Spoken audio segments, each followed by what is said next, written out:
जामिया गौसिया अनवारुल इस्लाम मस्जिद police line के बिल्कुल सामने कोइस्ट नामी एक लाइब्रेरी का इफ्तिताह आज additional superintendent of police Mohan Lal Sharma ने दीगर मुअज्जिन के हमरा मिलकर अंजाम दिया। इस लाइब्रेरी में तलबा के लिए बेहतर सहूलियात दस्तियाब मिलेंगी। इस लाइब्रेरी के अंदर तकरीबन 76 यहाँ पे बच्चों के बैठने की जगह के लिए डेस्क बनाए गए हैं, जिनमें जो 36 ऐसे डेस्क हैं जो केबिन के साथ यहाँ पे मौजूद हैं और उसके अलावा 40 डेस्क यहाँ पे जिनके लिए लाइटिंग और दीगर सहूलियात की बेहतर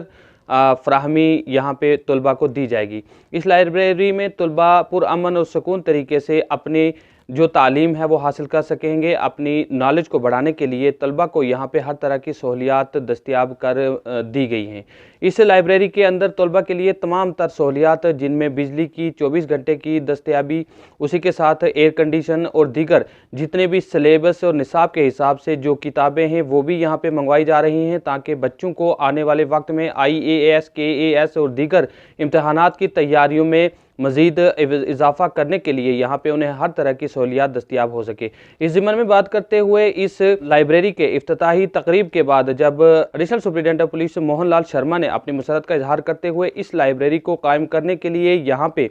मोहम्मद शोएब मीर को मुबारकबाद पेश की कि जिनकी ये कोशिश रही है कि उन्होंने नौजवान होने के नाते जिस तरीके से सोचा कि हर नौजवान को अपनी काबिलियत का मुजाहरा करने के लिए और अपनी तालीम को मज़ीद इजाफा करने के लिए इस तरह के प्लेटफॉर्म की बहुत ज़रूरत थी, और उसी को मद्देनज़र रखते हुए आज इस लाइब्रेरी का जो इफ्तिताह अंजाम दिया गया है, यकीनन इसमें कोई दोहराई नहीं है कि ये एक ऐसा मुकाम है कि जहाँ पे बच्चों को आने वाले वक्त में अपना बेहतर मुस्तकबिल बनाने के लिए बेहतर सहूलियात फराहम की जाएंगी। मज़ीद इस ज़िम्मन में बात करते हुए यहाँ पे पहुँचे हुए डॉक्टर सरफराज अहमद मीर ने भी अपनी मुसरत का इजहार करते हुए बताया कि आज के इस दौर में जहाँ हर फर्द मंशियात में मुब्तला है, लेकिन इस नाजुक दौर में भी जिस तरह से मोहम्मद शोएब मीर की एक सोच बनी है कि उनकी सोच ने यहाँ पे इस लाइब्रेरी को कायम करके यहाँ पे बच्चों को एक अच्छा प्लेटफॉर्म देने के लिए, यानी कि बच्चे मंशियात से दूर रहकर अपनी तालीम में अपना रुझान बढ़ाएंगे और आने वाले वक्त में IAS और KAS जैसे इम्तहानात में माया कामयाबी हासिल करेंगे। ये एक काबिल फ़ख्र की बात है। उन्होंने तमाम आवाम से अपील की है कि वो अपने बच्चों को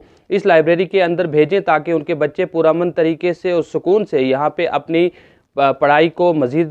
बढ़ा सकें और अपनी पढ़ाई हासिल करने में उन्हें यहाँ पे जितने भी बेहतर सहूलियात हैं वो यहाँ पे फ्राहम की गई हैं, और आने वाले वक्त में वो बच्चे यहाँ से अपनी तालीम को बेहतर बनाने के लिए कई तरह के जो मालूमात है वो हासिल कर सकेंगे। तो आइए दिखाते हैं आपको किस तरह से इस लाइब्रेरी का इफ्तिताह अंजाम दिया गया है और क्या क्या सहूलियात यहाँ पे लाइब्रेरी के अंदर हैं, वो आप सामने तस्वीरों में देख सकते हैं कि किस तरह से इस लाइब्रेरी की खूबसूरती और ख़ास करके यहाँ पे जो बच्चे इस लाइब्रेरी के अंदर अपनी तालीम हासिल करने के लिए पहुँचेंगे पुरअमन और सुकून तरीके से, क्योंकि ये एक ऐसी जगह है जो बिल्कुल भी शोर शराबा और ख़ास करके ट्रैफिक से बिल्कुल दूर है, और यहाँ पे किसी तरह का भी कोई शोर शराबा, ट्रैफिक जामिंग या दीगर कोई भी ऐसी परेशानी इन तलबा को यहाँ पे तालीम हासिल करते वक्त पेश नहीं आएगी। तो आइए दिखाते हैं आपको इस लाइब्रेरी की इफ्तिताही तकरीब में किस तरह से मेहमानान खुसूसियान ने शिरकत की और किस तरह से इस लाइब्रेरी का पूरा यहाँ पे विजिट करने के बाद उन्होंने अपने तासरात पेश किए हैं। आइए दिखाते हैं आपको हमारी इस मुफस्सिल रिपोर्ट में और देखते हैं किस तरह से आज इस लाइब्रेरी का इफ्तिताह अंजाम दिया गया। पहले मैं तो मुबारकबाद देना चाहूँगा इस लाइब्रेरी के ऑनर्स को, और ट्विस्ट लाइब्रेरी के नाम से जो लाइब्रेरी ओपन हुई है ये बिल्कुल पुलिस लाइन जो BEd कॉलेज है, BEd कॉलेज के बिल्कुल बगल में है। सबसे पहले तो मुझे लग रहा है कि लाइब्रेरी वहाँ खुलनी चाहिए जहाँ शोर शराबा ना हो, आसपास का माहौल अच्छा हो। और जब हमने भी यहाँ विज़िट किया तो हमें भी ये लगा कि एक तो सबसे इम्पॉर्टेंट चीज़ है कि यहाँ से काफ़ी दूर कोई 100 मीटर तक ही गाड़ी आती है, मतलब कोई कनेक्टिविटी दूसरी तरफ से नहीं जाती, तो जो भी बच्चा यहाँ पढ़ने आएगा वो शांति के साथ सुकून के साथ बैठ के पढ़ सकता है। तीसरी सबसे इंपॉर्टेंट चीज़ मैंने देखी, बहुत सारी लाइब्रेरी को हमने विजिट भी किया है, इस लाइब्रेरी में मैंने देखा 76 सीट हैं, लेकिन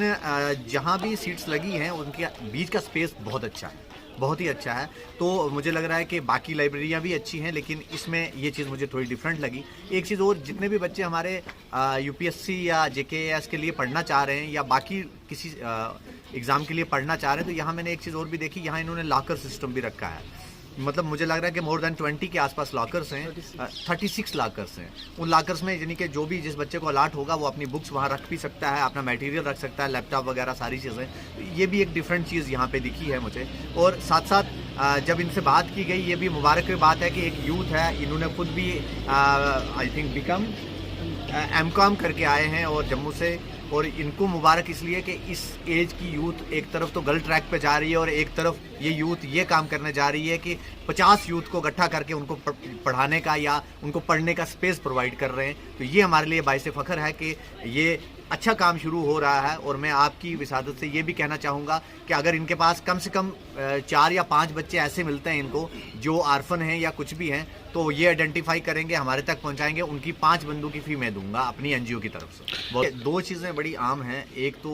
जब आदमी कोई गलत ट्रैक पे जाता है तो गलत ट्रैक पे से राइट ट्रैक पे लाने के लिए बहुत सारा काम करना चाहिए। मैं यूथ को ये मैसेज ज़रूर देना चाहूँगा कि जैसे मैंने शोएब का नाम इसलिए लिया कि ये भी मुझे लग रहा है कि 22-23 एज इसकी होगी। अगर ये एक ऐसा स्टेप ले सकता है, हालांकि ये इस वक्त इसकी एज क्या है घूमने फिरने की या बाकी, तो इसने क्या स्टेप लिया कि मुझे 100 लोगों को पढ़ाना है, जिसमें 76 सीटर लाइब्रेरी बना दी इसने। और ये सारा एफर्ट इसका है। बेशक पेरेंट्स सारे साथ में हैं, लेकिन ये मुबारक पेरेंट्स के लिए भी कि इनके बच्चे की सोच ये है, एक तरफ स्पोर्ट्स की तरफ बच्चे जाएं, दूसरी तरफ पढ़ाई की तरफ। और पढ़ाई भी मुझे लग रहा है कि जो +2 वाला बच्चा या ग्रेजुएशन वाला होगा, उसने अगर 3 साल पढ़ लेगा, आफ्टर 3 ईयर वो अचीवर बन सकता है। उसके लिए हमारी पूंछ की बहुत बड़ी मिसाल है। अगर परसनजीत की बात करेंगे, आफ्टर एमएससी वो टॉप इंडिया के 11वें नंबर पे आ गई। शबीर चौधरी साहब की बात करेंगे, उसने भी यूपीएससी आफ्टर ग्रेजुएशन एमएससी करने के बाद वो भी आईएएस ऑफिसर बन गया। और अगर रिसेंटली की बात करेंगे, गुलाम रब्बानी तांत्रे की बात करेंगे या बाकी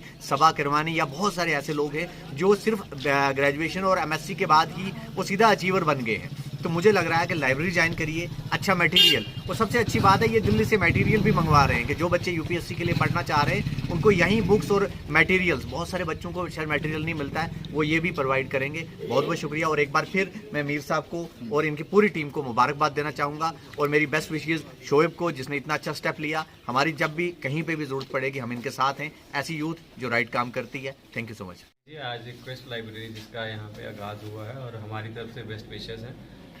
मेरे साथ वाणी साहब भी आए हैं, यहाँ पे सरफराज साहब भी आए हैं। तो हम चाहेंगे, उम्मीद करेंगे कि यहाँ की जो यूथ है वो इसका ज़्यादा से ज़्यादा जो है वो फ़ायदा ले सके और अपने मुस्तकबिल तक पहुँच सके। धन्यवाद। बेस्ट विशेस हैं हमारी, इनको भी ये इसी तरह से जो कंट्रीब्यूशन करा है इन्होंने सोसाइटी के लिए वो करते रहे और इसी उम्मीद के साथ धन्यवाद जाए।